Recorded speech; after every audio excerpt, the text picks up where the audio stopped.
भाजीपाल्याचे दर घसरले, सर्वसामान्यांना दिलासा, आवक वाढल्यामुळे परसबी, शेवगा, वाटाण्याचे दर नियंत्रणात, तर कोथिंबीरही स्वस्त.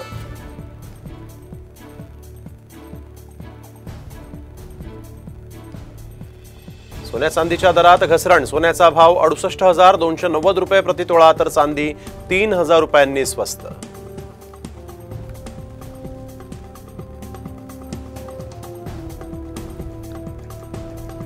उद्या मध्य आणि हार्बर रेल्वे मार्गावर मेगा ब्लॉक, माटुंगा आणि मुलुंड स्थानकादरम्यान वाहतूक बंद.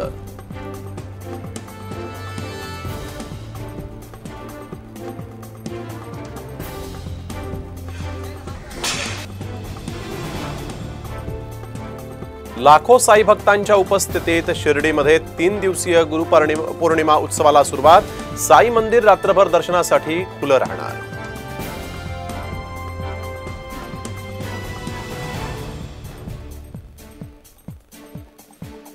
नागपूरच्या भांडेवाडी कचरा डेपो जवळच्या सूरजनगरमध्ये अनेकांच्या घरांमध्ये पावसाच्या पाण्यासह कचरा, दुर्गंधीयुक्त पाण्यामुळे नागरिक त्रस्त.